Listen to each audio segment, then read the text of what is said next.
With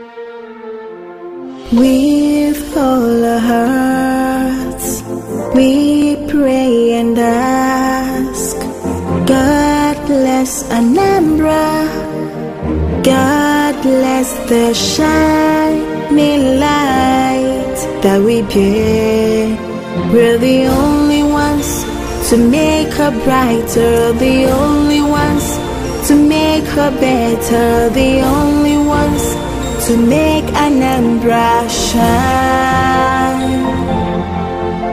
With our sweat and blood, every breath of our lives, with trust in God, we will lift our homeland high. We believe in togetherness, we'll build a land of progress.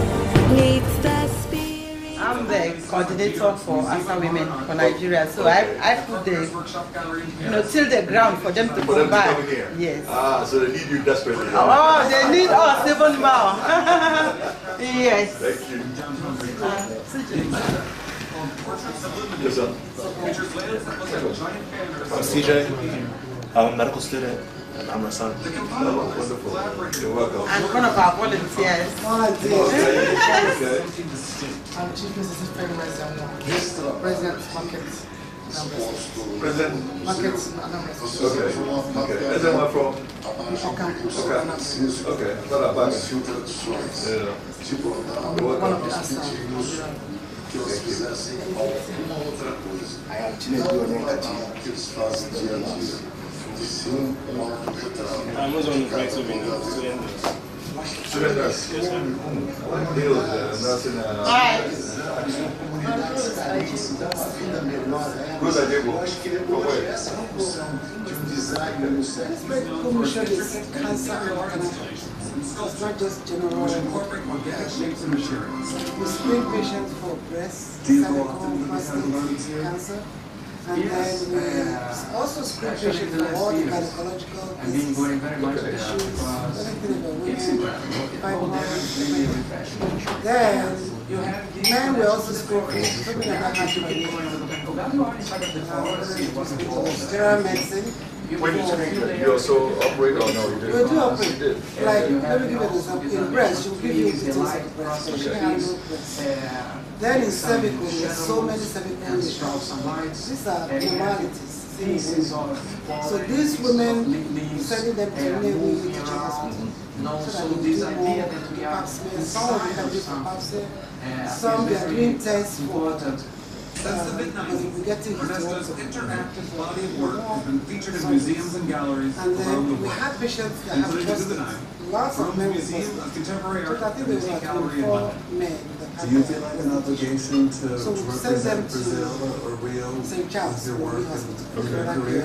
Also, people with hernias, they have about neurology. I think they are teaching very much. Cataracts. What are some of the ideas So we send them to general How do you hospital. decide on textiles and production? And so she's handling the breast. She did so many surgeries. 3 of them showed up, 1 of them didn't. So I operated on 3 of those. And in the cancer patients, there was also about 14 patients that had obvious cancer.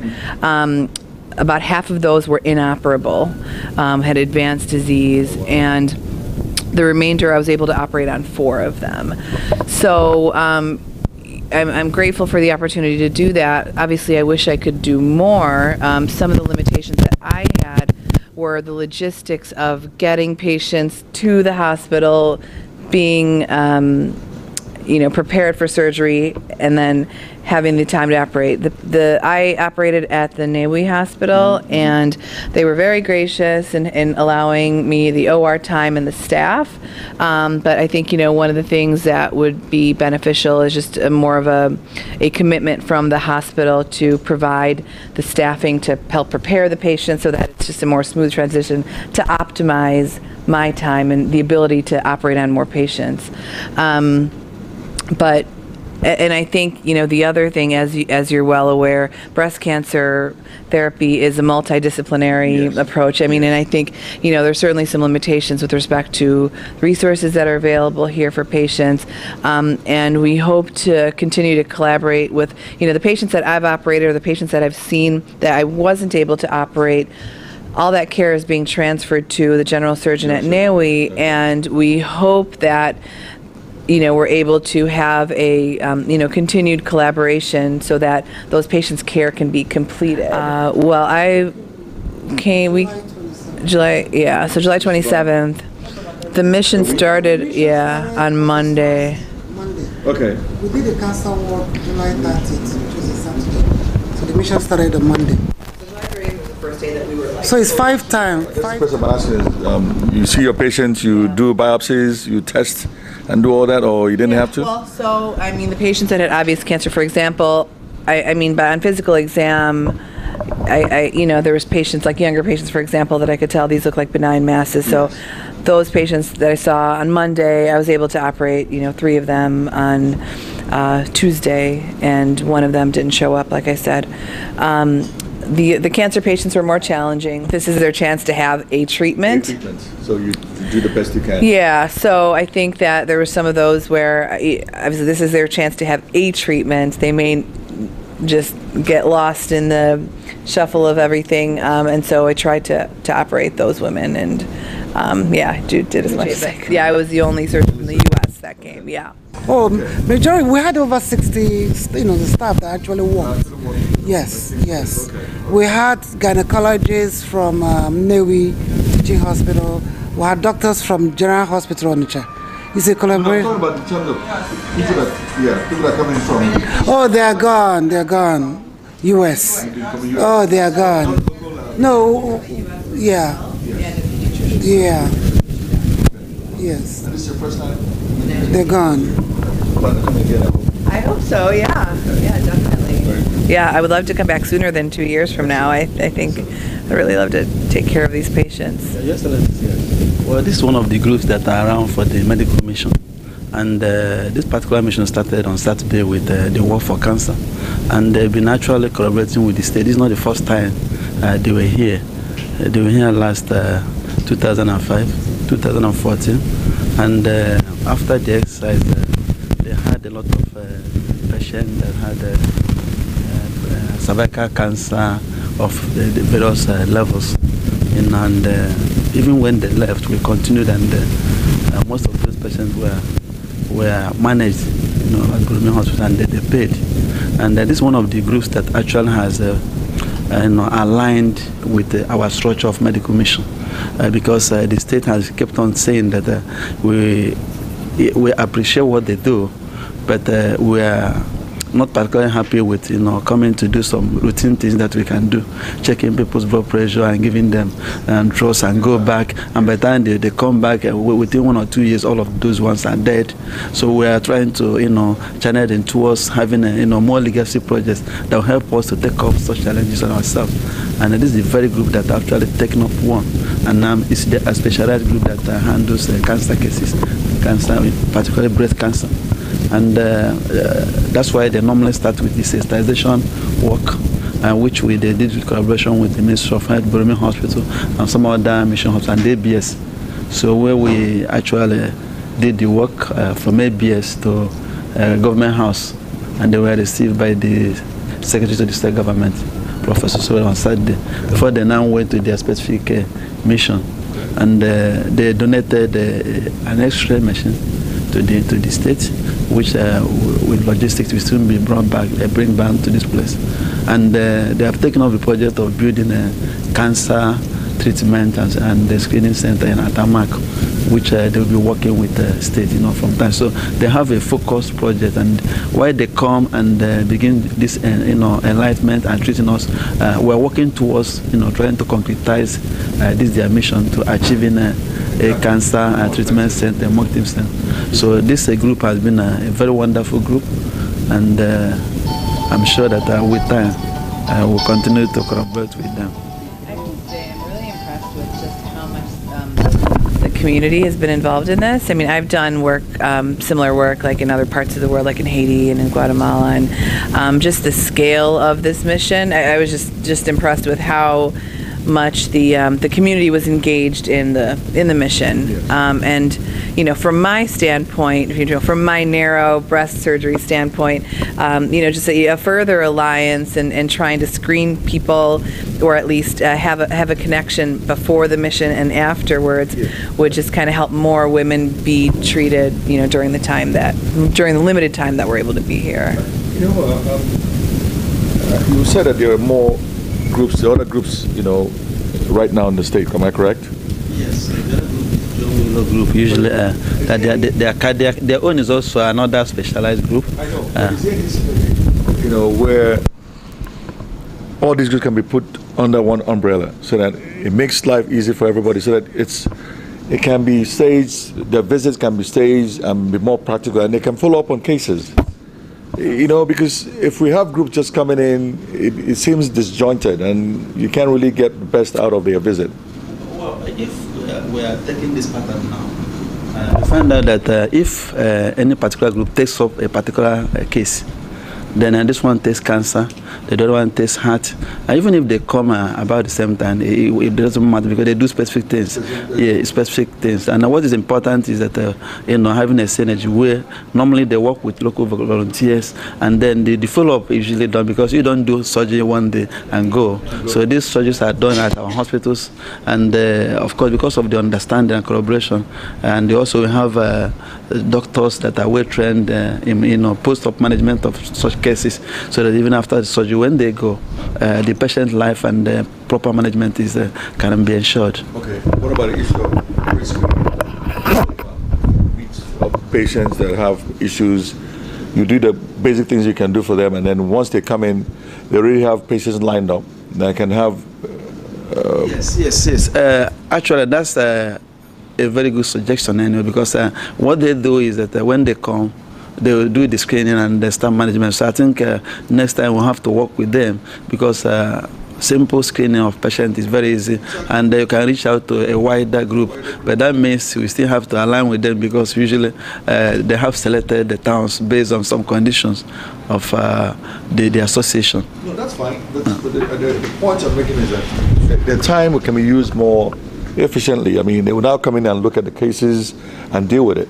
Not doing screening that takes up time. You can even do some of the biopsies, so that when you have a patient that needs really immediate surgery, you guys can come in and just, you know, act on that. Yeah. You know, what do you think? Yeah, well, that's what I suggested. I mean, I think that, or at least having some kind of either pre-screening, or you know, if there's a way to say women that have breast lesions come out, you know, and meet with this group so that they can pre-screen, they can send us photos of patients that I think, or that we think are operable, or at least have people come out the first day. I know that a lot of people came out because they said they heard it on the radio, or, you know, I think it's really, you know, from what I understand from the nurses and the other locals, it's become a very popular thing that people are talking about. So people are aware that this mission is coming, and so anything that can be done to optimize the time would be beneficial. Certainly pre-screening breast patients is one of those things that I think would probably be feasible with the appropriate support and collaboration. Yes. Yeah. We're going to say something. Yeah, okay, because how this thing starts is that we solicit for sponsorship from the towns. So let's say, like this particular mission, Adazinuku was the first town, followed by Amobia, then followed by Obunike, then Amich, then Oga. These towns, people from those towns sponsored for us to come to their town. So if we open it up for pre-screening, like you guys, the ministry will start, because we won't be here now. We only come at the late stage. Exactly. So means if the ministry opens it up, those towns will not sponsor them. And I'm still trying to, how will they only announce from the towns that we know that have already sponsored. Let's say that Zinduku now have sponsored. They paid the minimum, they made the requirement. They want ASA women to come and screen their people, treat their people, distribute medication. So at that point, and then we will send the list to the government to say these are the lists, these are the towns that have sponsored, the 5 towns. So will the ministry take it up from there to now announce? So how will we do it? If you explain to a town and that you intend to come and they're willing to sponsor, if you tell any town that we let the states or somehow the local people here handle the pre-screening, because what that means is that they can now handle more cases when they come, because it takes time to do pre-screening, I believe. Right. Yeah. So if the patients are pre-screened, you know, if the towns that we're going to be working in, if those towns are notified, anyone with, you know, breast lesions present to the Ministry of Health or wherever, and that at least those are filtered, and those patients can, you know, show up first thing, or at least we would even know about them ahead of time, get them at least lined up. It would just make for a more, we'd be able to take care of more patients. I know part of the problem is the cost involved to do that. Yeah. I think we are coming up, because actually we are beginning to have a structured, mission aside from what we used to have before. Okay, and this your suggestion is something we are going to work out with them. I've definitely there's no argument about it. It's going to be very effective, because if you do a pre-screening, you're going to get more number of people, and then you narrow their mission to people that need such attention. Okay, so I think it's something that we must work on. Even if a town, you select a town, the Minister of Health can call them that, after all, this one through media, or go to their town union and tell them this. If we plan any pre-screening day for them, they will send our workers, and then they will be prescribed for either cancer or whichever thing. And then we now narrow the people that are coming to exactly what they are coming for. The other things, logistics and finance, other things, that's something that we have to look into. But I think in principle, this is what's doing. Yeah. It definitely does. I think. Yes. Much easier for people coming from diaspora to do this. And you can even filter out the cases that are really, really desperate. I mean, part of the problem I know when you guys come is the cost that's reduced. Yes. It's like, I see this many patients. So like I mentioned, on Tuesday I operated on all benign cases, and then there were other benign cases that, I mean, they just I couldn't get to them. And so even if I have 5 cancers that I want to operate, even among those I have to prioritize, like which women would have the most benefit by having surgery right now, as opposed to which women are just a little bit too advanced to really benefit from treatment. And it's a very tough decision to have to make. So I think pre-screening would be really great for the future. And one of the things, though, I think that needs to be established, or hopefully will be established in the coming weeks, is the follow-up care from what we have now, because that's a problem that we have right now. And for my patients, I've communicated with the general surgeon at NAWI, and we'll be communicating by email and handing over these patients. But there's the funding aspect and the again, decisions will have to be made for those patients, like which patients are going to be able to get any additional therapy, which patients are going to be able to get definitive surgery if needed. So those are the challenges that we have right now, I think. When you have cancer patients and you do ultimately find out that it's the cancer is there, what about the issue of the therapy afterwards, the chemo therapy and all that? I mean, yes. I mean, is there any assistance from your side? Well, I'm not sure that can be possible. Well, help me out here. Well, that's what actually she complained of, the follow-up cases, because it's not like an ordinary benign cases where you do the surgery and go and sleep. So in cancer cases, you need to follow up most of them with radiotherapy and other challenges. So usually, when you did this kind of surgery, you do a kind of debulking, because when you remove the tumor cells, you have somehow ameliorated the problem and then the progression. So it's still some of the challenges that we have to look into, because usually if the patient relations can afford after this surgery and in the teaching hospital, they will advise them what to do. I think, you know, one of the things, so the multidisciplinary treatment of breast cancer involves early surgery, systemic therapy, and radiation therapy. I understand the limitations of radiation therapy here, and I think in general we kind of just say, all right, patients aren't really going to be getting breast conservation. Surgery and systemic therapy are going to be the things that are available to them here. And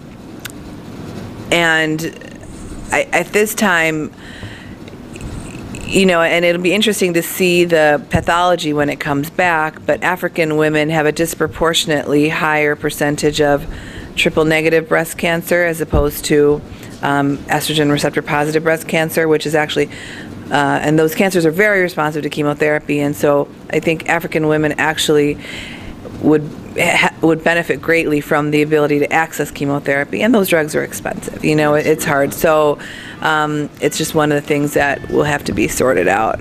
Of the men that has prostate, and a lot of them with hernias, we transfer them to St. Charles. And I know our association cannot at this point, you know, sustain them, the treatment, because I know it's going to be very costly. We have about 68 patients that were identified for cataract. We send them to General Hospital, and they're supposed to start treatment from tomorrow.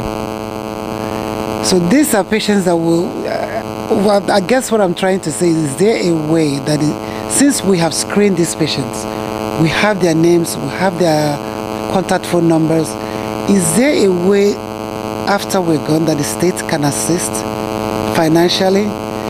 Because even in the gynae department, a lot of them are going to have hysterectomy. One patient already had it, that was 2 days ago, at General Hospital. The CMD of the General Hospital, Dr. Ebele Chukwu, she did one of them. We actually did a post-op today. We went, and she's so happy. But that one, because it has happened, we're paying it. But there's a whole lot of them at Newi Teaching Hospital. How do we sustain this cost? Is there a way that the state can assist? Since we have done a lot to screen them, we paid some bills, we paid some of them. We're not asking the state to pay all of it. We took care of some. I don't know, maybe the commissioner can maybe talk more on this, but I know that the state is trying to put together a health insurance scheme.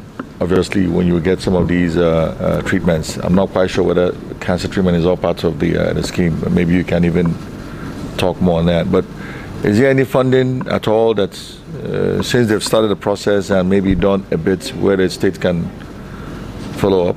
We don't have such provision before, but it's something that we can suggest to His Excellency. The problem we have is that once you offer any level of assistance for our people, every other person queues in. And that was exactly what we had with this, people coming for assistance for one thing or the other. I'm sure this year has spent over 200 million on people, giving people assistance for one form or the other. And even their funding for this year, the budget line has been exhausted.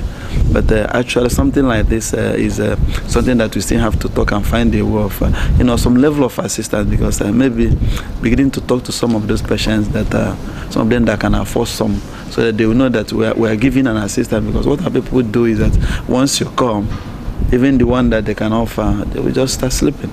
Something that the problem is yours, as you said, that if they die now, you will not live. So that if they begin to understand that it's something, helping somebody to survive, there are people coming up, government coming up and helping to get. So this is something that we have to look into very closely and know how to. To see the lady that has been operated upon. We saw her daughter. And her daughter came and her relations were there. Everybody, they were really very, very, happy. To our surprise, this woman never shared that information with even her children. And she has had it for 3 good years. So it was actually that radio, sensitization, whatever is wrong with you, say it. We are here to help you. Don't hide sickness. So from that, she now came to hospital and said that she wasn't even ready to share it with anybody until, everybody, we continue to emphasize whatever it is. And then she now shared it, and from there, she was taken to hospital, and so her children were there. Even her children could even have assisted her. I really, it's a pity, but I have to agree with what you say. It is sad about people hiding sicknesses. For some reason, I can't seem to understand it because saying that you're sick creates opportunity for somebody to assist, not just by funding, even information, you know. And it's I don't know if it's a culture, I don't know if it's a thought process. If they know, they will start feeling somehow towards you. I'm not quite sure what the reason is. I don't know, but it's unfortunate. That's a different issue altogether. Issue of a reorientation, issue of trying to tell people, please, when you're sick, speak up for your own good. You are the one suffering. You're the one that needs help. You might need financial assistance. You might need hospital care. You might need information. Basic information can help you. Anyway, that's a discussion for another day. Yeah, you there's know? a real stigma in breast too, obviously. You know, and it's like one of the women that we saw. And the stigma is more even in younger women who need help the most. And a 33-year-old woman who came, who initiated her treatment at NAWI, she had had an incisional biopsy already and had a diagnosis of cancer. And she came to the mission, and you know, she's sort of barely operable. And I said, okay, well, we can try to do surgery on you, or we can try to set you up with chemotherapy. Anyways, she didn't come back, and we called her, got a hold of her finally, and had a long discussion with one of the nurses that translated, and she just did not want to think about losing her breast. Like, she couldn't. She's like, I'm not married, I don't want to lose my breast. I'm like, well, you need to live, right? So that, you know, so so unfortunately she just she couldn't deal with it, and that happens everywhere. That's just a stigma, I think, of breast cancer. But you know, and I think sort of with more education and outreach, like things like this, where we're just talking about breast cancer a lot in the community, is you know, would make people more comfortable just sort of sharing or coming out. So this group, the ASA Women USA, we're trying to build a cancer treatment center. We've submitted contracts to the state, but some of these contracts require a security deposit. The state has written to us that they don't have security deposit. They are willing to give land, access road. So the investors know this, only that what they are saying is that they can't come and build without a security. Because, okay, like the company I got is willing to invest $100 million, fund, equip, and operate the hospital center, the cancer treatment center. But for them to do it, the project needs to be guaranteed through a security deposit. Security deposit is where the two parties agree. I think they agree on a bank. The money is held in an international bank until the project is finished. Then you take back your money. It's not used. A bank guarantee. That's what they're. I'm sure you should know. They're the ones. They're coming to build, operate, and maybe later on transfer, right? BOT. Yeah. Of course. Yeah. So why are they looking for a guarantee? No, what they are saying is that based on experience working with other African countries, when people change leadership, sometimes the projects are abandoned. And they will lose money. They will. That's. I think that's. The funding. They bring 100% funding. Very good. All you need is land to build. Why should you don't need the state's involvement? If you build the structure, you man the structure, you begin to run the structure. Why are they looking for? If they are saying, okay, what are the assurances that the contract would not be cancelled? No, that's not going to happen. Who want to cancel the contract that's going to bring?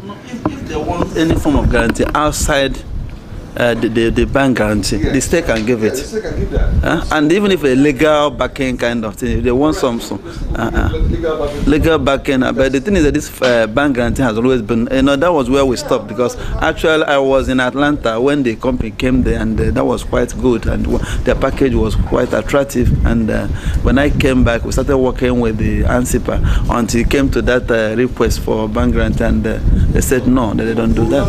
Some people call it what is it called? Not bank guarantee. There's a name for it.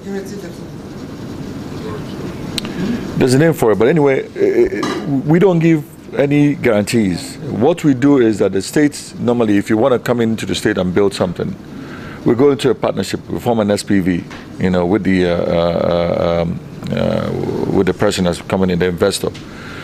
The idea is that the state is contributing land as part of its equity contribution to the project. We provide land, then you provide funding to build the project.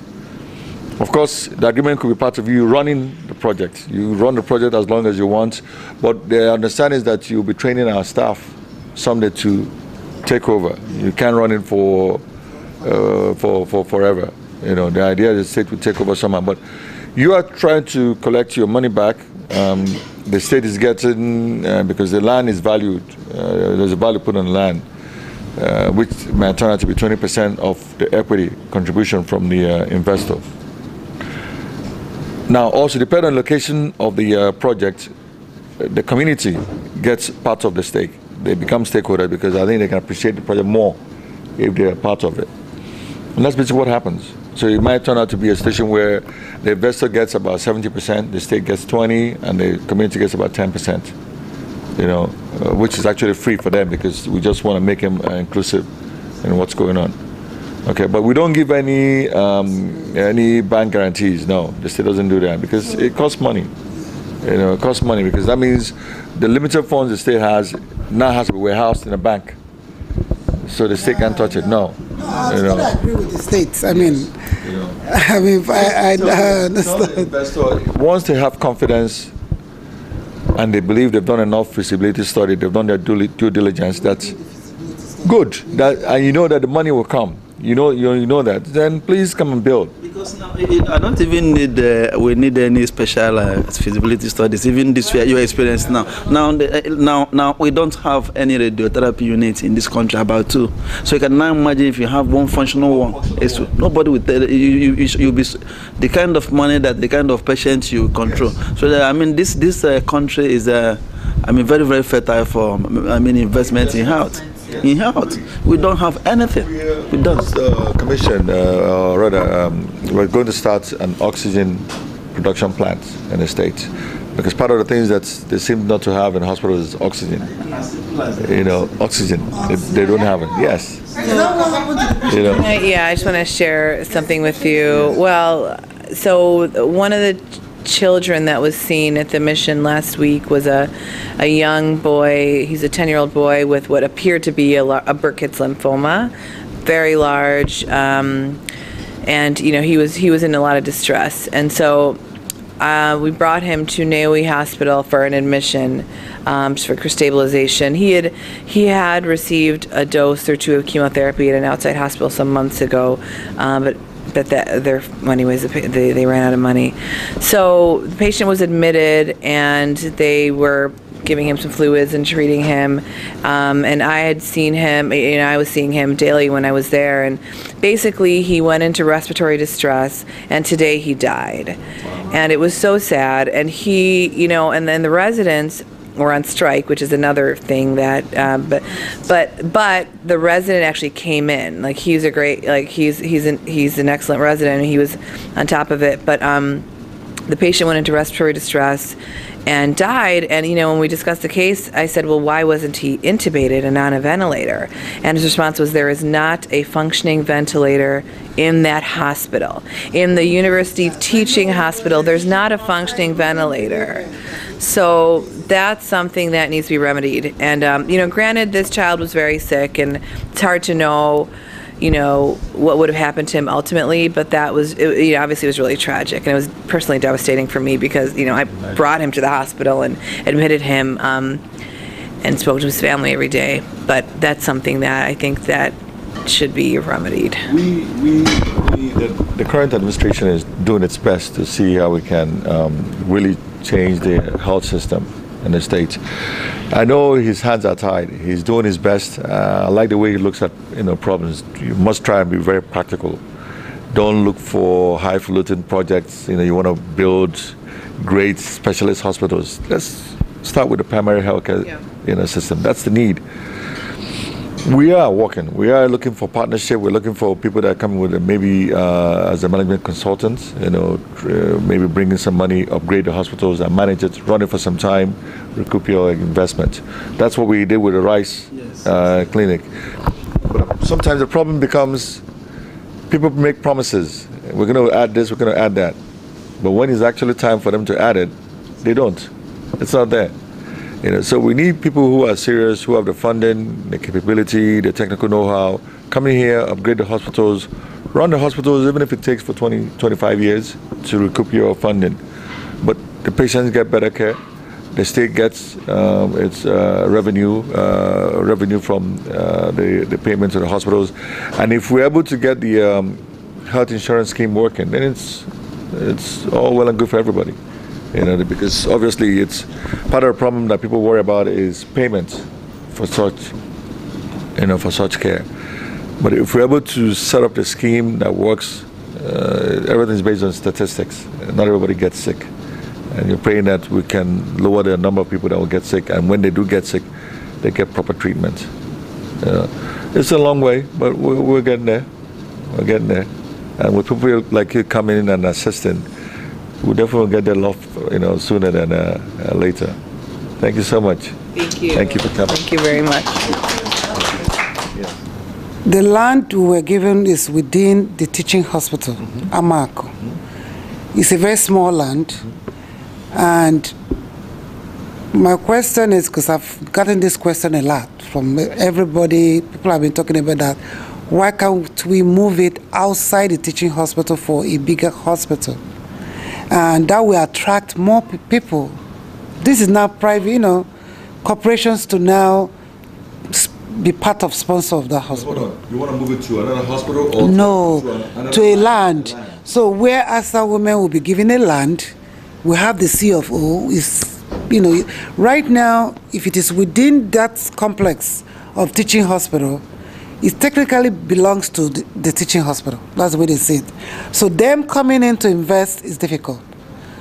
So someone will say, okay, why can't we, is it possible? The state doesn't have any problem. No, the state doesn't have a problem giving land for somebody who is serious about doing investment. The problem, like I said, is people will come up with great ideas, but when it comes down to actually implementing them, there's this hiccups.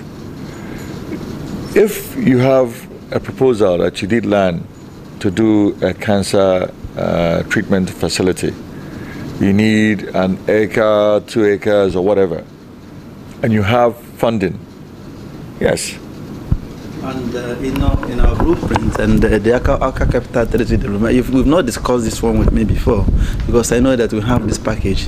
Apart from having our teaching hospital, which is, of course, if you build this one, you have built it into the teaching hospital, and there must be some level of collaboration anyway, and that the partnership may be difficult anyway. But if you're on your own, we have spaces for specialist areas, cancer treatment center, trauma center, or those. Anybody that comes up with such, it's going to be a completely no. So it's going to be a different package on your own. You build it and manage, and so it must not be paid into the teaching hospital. But I don't know how you came into the teaching hospital business. The teaching hospital stays on its own. If you want to partner with the teaching hospital, fine. But we have specialist areas, cancer treatment center, renal centers, trauma centers, any of them that you pick, and come to agreement with the state. No, this is no, that one is not a problem. Just when you are ready, you have a proposal, you have funding. I want to stress that you have funding, because we have people that come here and they sign MOUs. So many people. They never did the program. So we don't want that. We want people who are serious, have the funding. You say you want 2 hectares of land, you're going to build so and so. Of course, we have consultants that will look at your proposal. You might say you need 10 hectares when you actually need 2. And we'll say, no, that we're only going to give you 2 hectares of land, and that's all you get. Then we'll sign the MOU. Like I said, it's always a joint venture. It's an SPV that's signed, because the state is contributing equity in form of land. And because the state has their equity, they will not want to lose it. Exactly. Exactly. They're part of the business. Yes. The second is very important that most of these are partners, that they should try to bring them down here for the negotiation, because if you are discussing with them there, they will not understand. I'm sure there's having a completely different picture of what you think we are, and being here, now that you're here, you know, we make a different experience for you. So that if they're here and they're discussing with us, I'm sure they're going to be more convinced than discussing it, trying to convince them over there. I don't think it's to end cancer. The ASA Women USA would like to present this to you so that you help us raise more awareness in different communities and also for the support of the Cancer Treatment Center as a partner in this particular. Can we please do.